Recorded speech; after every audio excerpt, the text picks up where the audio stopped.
Anime Divan'dan herkese selamlar. Bugün başlıktan da gördüğünüz gibi Saitama'yı yenebilecek anime karakterlerinden bahsediyorum. Çok fazla karakter vardı. Bu yüzden ben de çok bilinen animelerdeki karakterleri koydum videoya. Ekranda gördüğünüz animelerden spoilerlar bulunuyor. Merak etmeyin, videonun zaman damgalarında hangi animeden bahsediyorsam o animenin adı yazıyor.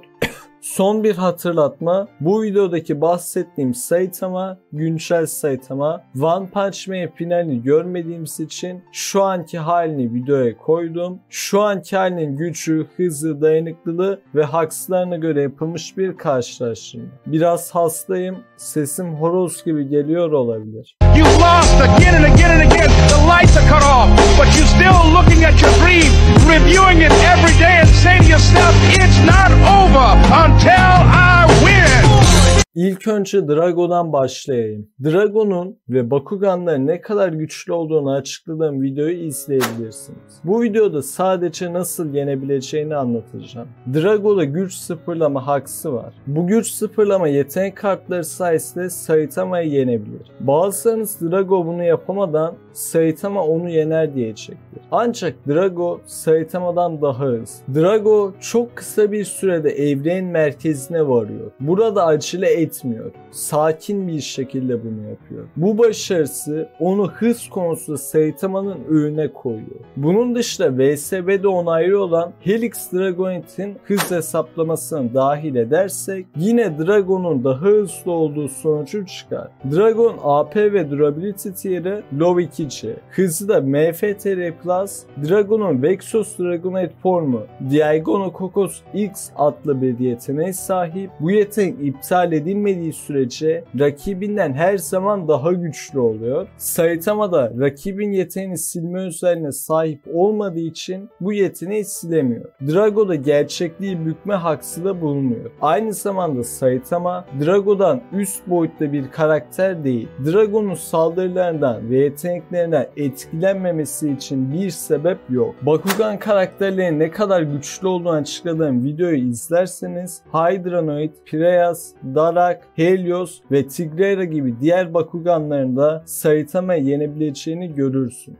İkinci karakterimiz Full Metal Alchemist'ten The Truth. Bu karakteri çok fazla anlatmama gerek yok gibi. Evrenin ta kendisi. Saitama'nın şu anki hali evreni yok edebilecek kadar güçlü değil. Bunu kanıtlayacak bir güç başarısı göstermedi. İlerleyen bölümlerde öyle bir güce erişirse yorumlarda sövmeyin. The Truth gerçekliği bükebiliyor ve ölümsüzlüğe sahip. Evrenin kendisi olduğu için sonsuz stamina'ya sahip. Evrenin her yerinde bulunabileceği için Omnipresent Speed'e sahip. Her konuda Saitama'nın önünde. Goku net bir şekilde Saitama'dan daha güçlü. Goku Hakai ile Saitama'yı varoluştan silebilir. Zaten AP, dayanıklılık ve hız olarak daha üstün olduğu kesin bir şey. Goku da kendi bulunduğu animede en güçlü karakter değil. Ondan daha güçlü ve daha hızlı olan karakterler de Saitama'yı yenebilir. Ichigo Saitama'yı yenemez diyenleri çok görüyorum. Arkadaşlar bırakın Ichigo'yu. Hızla eşitlerseniz bütün kaptanlar Saitama'yı yenebilir. Şimdi bunu şöyle açıklayayım. Bleach serisinin en iyi yeteneklerinden birisi Soul Crush. Bu yeteneği bilmeyen veya hatırlamayanlar için Yamamoto'nun Nano'yu korkuttuğu sahneye örnek vereyim. Bu sahnede Yamamoto ruh gücünü salarak Nano'yu adeta eziyor. Soul Crush'a karşı ezilmemek için gerekli olan şeyler şunlar. Birinci, Soul Crush'ı sana karşı kullanan karakterden üst boyutlu olursan Soul Crush'tan etkilenmezsin. Örneğin Yamamoto 3 boyutlu, Ichigo 4 boyutlu.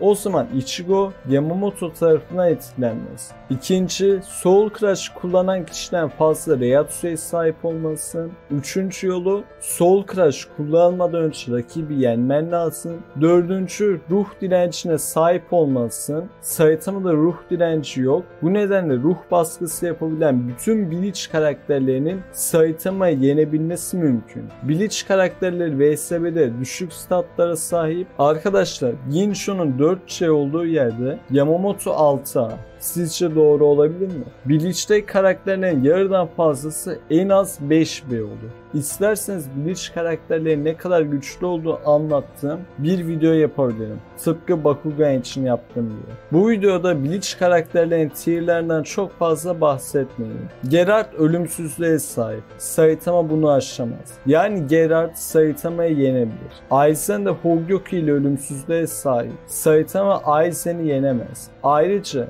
Aizen Saitama'yı Kyoko Suigetsu'nun içine alabilir. Lilbaro soyutlaşabiliyor. Saitama'nın soyut varlıklara hasar verebileceğinin kanıtı yok. Ayrıca Lilbaro'nun Şrifti X ona X-Axis adlı bir yeteneği veriyor. X ekseni ile sonsuz saldırı hızına sahip. Kyoraku Bankai yeteneğiyle yenebilir. Rukia Bankai ile dondurarak yenebilir. TYBV Rukia, Urukyora'dan daha güçlü ve daha hızlı olan Asnot ile savaşabiliyor. Toshiro dondurarak Saitama'yı yenebilir. Zaraki Saitama'yı parçalıyor direkt.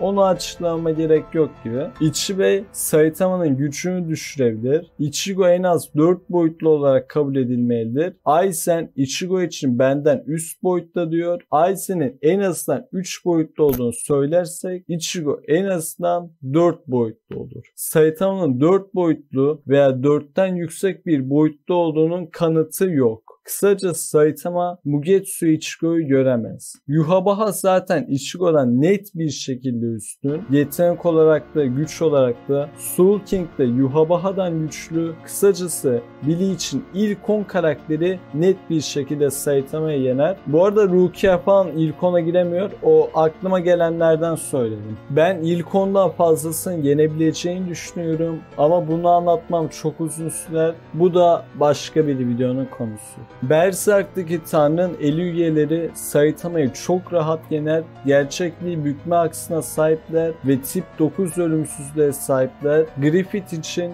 kötülüğün olduğu her yerde var olabilir deniliyor. Bu sözden dolayı Nigh Omnipresent Spirit veriliyor. Rimuru zorlanmadan yeniyor. Rimuru'nun en güçlü anime karakterlerinden biri olduğunu biliyorum. Animesinin 1. sezonunu yaklaşık 1 yıl önce izledim. Videoda adı geçmezse olmaz diyerekten koydum. Yoksa Rimuru'nun başarılarını ben de bilmiyorum. İleride mangasını, romanını okursam Rimuru ne kadar güçlü videosu yapabilirim. Diaz Irea karakterleri Saitama'yı hiç zorlanmadan yener. Bunun da hakkında çok fazla bir bilgim yok. Herkes en güçlü anime karakterleri bu evrende diyordu. Ben de merak edip 0. bölümü izledim ve bir şey anlamadım. Yorumlarda çok kötüydü diyen bir sürü kişi vardı. Ben de devam etmedim. Bir ara en güçlü ilk 5 anime karakteri Diaz Irea karakterlerinden 5 tanesiydi. Bu anime izlemeye başlayan insanlar neden izlemeye başlamış olabileceğinin sebeplerini anlatayım. Birincisi dediğim gibi bir dönem en güçlü 5 anime karakteri bu serideydi. İkincisi Alman askerleri ve Alman tarihçilerine referanslar bulunması. Üçüncüsü güzel kızlar var diyeymiş. Bir videonun daha sonuna geldik. Normalde daha da uzatırdım ama hem hastayım hem de kendimde çok fazla bilgim olmayan karakterleri koymak istemedim. Rimuru ve Diaz Irea karakterlerini soranlar illaki olur diyerekten koydum. Onların dışında diğerleriyle tartışmak istiyorsanız Discord'dan veya videonun yorumlardan yazabilirsiniz. Video hoşunuza gittiyse bir beğeni bırakabilir ve kanala abone olabilirsiniz. Kendinize iyi bakın. Görüşmek üzere.